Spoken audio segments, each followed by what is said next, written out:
It was an unseasonably cold autumn night, and the wind howled outside my window as I sat hunched over my laptop. I was in my junior year of college, studying computer science, and my fascination with the darker corners of the internet had grown into an obsession. I had heard all the horror stories about the dark web, tales of illegal activities, hitmen for hire, and disturbing videos. But it was the unknown that drew me in, the mystery of what lay beyond the everyday web.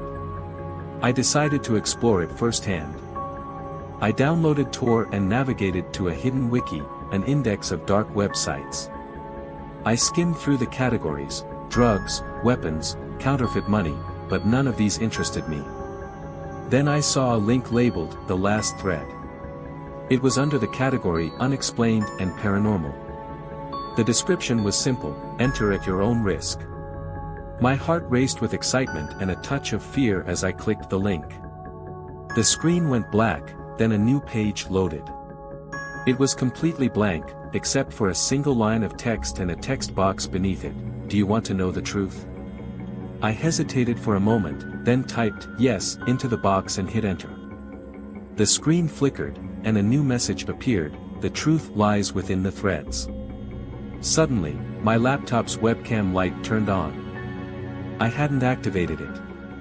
I tried to cover it, but the next message stopped me cold: don't cover the camera, John. My blood ran cold. How did they know my name? I had taken every precaution to stay anonymous. The screen flickered again, and a list of links appeared, each labeled with a different date. The most recent one was today's date. I clicked on it, and a video began to play. It was a grainy, black and white feed of my dorm room. I watched in horror as the camera panned around, eventually focusing on me, sitting at my desk. The timestamp in the corner showed that it was live. I was being watched in real time. The video zoomed in on my face, and a message appeared over the feed: "We see you. We know you." I slammed my laptop shut and bolted out of my chair, my mind racing. How could this be happening? I had to tell someone. I grabbed my phone and called my friend Alex, who was also into tech and hacking. "Alex, I need your help. Something really messed up is happening," I said, my voice shaking. "Slow down, John. What's going on?" Alex replied. I explained everything, and he agreed to come over immediately. While waiting, I couldn't shake the feeling of being watched. I checked my room for hidden cameras or microphones but found nothing. Alex arrived, and we opened my laptop together. The screen was still on, showing the live feed. Alex's face paled as he saw it. "This is some serious hacking, John. Someone's hijacked your webcam and is streaming it back to you. We need to trace the source." Alex started typing furiously, trying to track the IP address. As he worked, another message appeared on the screen: "You can't hide from the truth." Suddenly, the video feed changed. It was no longer showing my room. Instead, it displayed a dark, dingy basement. In the center of the frame was a man, tied to a chair, bruised and bleeding. The camera zoomed in on his face, and he began to speak. "John, if you're watching this, they already know everything about you. They will come for you. They." The feed cut out abruptly, and the screen went black. My heart pounded in my chest.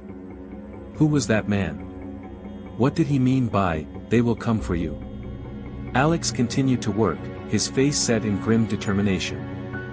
"We need to get out of here, John. This is bigger than we thought." As we grabbed our things and prepared to leave, the door to my dorm room burst open. Two men in dark suits entered, their faces emotionless. "Mr. Johnson, Mr. Harris, please come with us," one of them said, his voice cold and authoritative. We had no choice but to comply. They led us out of the building and into a black SUV parked outside. As we drove away, I glanced back at the dorm, realizing that my curiosity had led me into something far more dangerous than I could have ever imagined. The men took us to an undisclosed location, a sterile room with a single table and two chairs. They left us there, locking the door behind them. Alex and I exchanged worried glances. After what felt like hours, another man entered the room.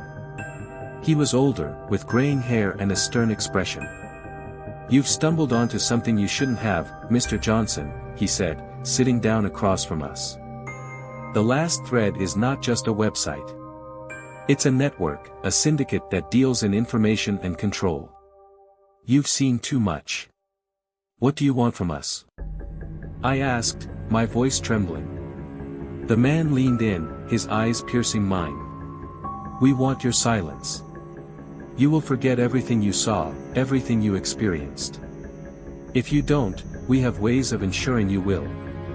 With that, he stood up and left the room. The men returned, blindfolding us and driving us back to campus.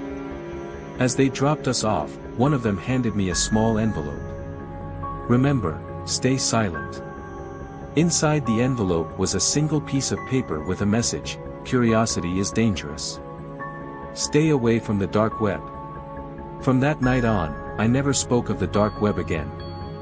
The fear of what I had seen and the men who had threatened us kept me in check. The last thread had shown me the true darkness that lurked beneath the surface of the internet, and I knew I could never escape its reach. It all started on a chilly Friday night, the kind of night where the world outside seemed to disappear, swallowed by darkness. I was alone in my apartment, the glow from my laptop casting eerie shadows on the walls. My roommate was away for the weekend, leaving me with ample time to indulge in my latest obsession, the dark web. As a cybersecurity student, I prided myself on my ability to navigate the internet's underbelly safely.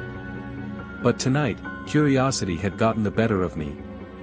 I wanted to explore the myths, to see if there was any truth to the stories of hitmen for hire, illicit markets, and other sinister activities. I fired up Tor and began my descent into the digital abyss. After an hour of browsing through various forums and marketplaces, I stumbled upon a site called The Silencer's Gallery. The description was minimal, for those who seek the ultimate quiet. My interest piqued, I clicked on the link. The page that loaded was stark and simple, featuring a series of thumbnails, each one a grainy black and white image of a person. Above the thumbnails was a single line of text: "Click to silence." A sense of dread washed over me. Was this some sort of hitman site? Before I could think better of it, I clicked on one of the thumbnails. The screen changed to a profile page displaying basic information: name, age, location. It felt disturbingly real. I was about to close the browser when a chat window popped up on the screen. "Do you wish to silence?" it read. I hesitated, my heart pounding in my chest. This had to be a joke, a twisted prank. I typed a quick response: "No, just browsing." The reply was almost immediate: "Curiosity is dangerous." I quickly closed the browser and shut down my laptop, my hands shaking. I tried to distract myself with TV, but the unease lingered. Eventually, I went to bed, hoping to sleep off the anxiety. The next morning, I woke up to find an email in my inbox from an unknown sender. The subject line read, "Curiosity kills." My stomach churned as I opened the email. "Your actions have consequences. You have been marked. We are always watching." Panic set in. I called my friend Lisa, who was also in the cybersecurity program. She was skeptical at first but agreed to come over and take a look. As soon as she arrived, we fired up my laptop. Lisa delved into the system, searching for any trace of malware or tracking software. After hours of searching, she found nothing. "There's no sign of any breach," she said, frowning. "But that doesn't mean you're safe. Whoever sent that email could be serious." We decided to stay off the internet for the weekend, hoping the situation would blow over. But the following night, things took a darker turn. Around midnight, my phone buzzed with a text message from an unknown number. "Look outside." Lisa and I exchanged nervous glances before I slowly approached the window. Peering through the blinds, I saw a figure standing across the street, staring directly at my apartment. My heart raced as I stepped back from the window. "They're here," I whispered, my voice trembling. Lisa grabbed my phone and called the police. By the time they arrived, the figure had disappeared. The officers took our statements but seemed skeptical, chalking it up to a prank. Days turned into weeks, and the messages continued. Each one more menacing than the last. "You can't hide, we see you," and "silence is coming." My paranoia grew with each passing day. I stopped going to classes, too afraid to leave my apartment. One evening, I decided to take matters into my own hands. I reopened my laptop and navigated back to the dark web. I found the silencer's gallery again and logged in, determined to confront whoever was behind this. I typed a message in the chat window, "What do you want from me?" The response was chilling, "You were warned. Now, you must silence someone to be free." I stared at the screen, my mind racing. This was insane. I couldn't do that. I closed the laptop and paced the room, my thoughts a whirlwind of fear and confusion. Then, the doorbell rang. Lisa, who had been staying with me, went to answer it. I followed, peeking over her shoulder. A package lay on the doorstep, unmarked. We brought it inside and opened it cautiously. Inside was a small, black box with a note, "Complete the task, or face the consequences." Lisa opened the box to reveal a single bullet and a photo of a man I didn't recognize. The message was clear. They wanted me to kill this person. We called the police again, but without any concrete evidence, they couldn't do much. Lisa and I decided to leave town, hoping to escape whoever was behind this. We packed our bags and left that night, driving until we were hours away from the city. For a while, things were quiet. We settled into a small motel, constantly looking over our shoulders. But the peace didn't last. One morning, I woke up to find Lisa gone. Her phone was left behind, with a single message displayed on the screen, "Silence has fallen." Desperation and fear gripped me. I had lost my friend, and I knew I was next. The dark web had reached out and dragged us into its depths. My curiosity had led us into a nightmare with no escape. In the end, I was left with a choice: become a killer or live in perpetual fear. Either way, the dark web had already taken everything from me. The silencer's gallery was more than just a site, it was a trap, a web of darkness that ensnared the curious and never let go.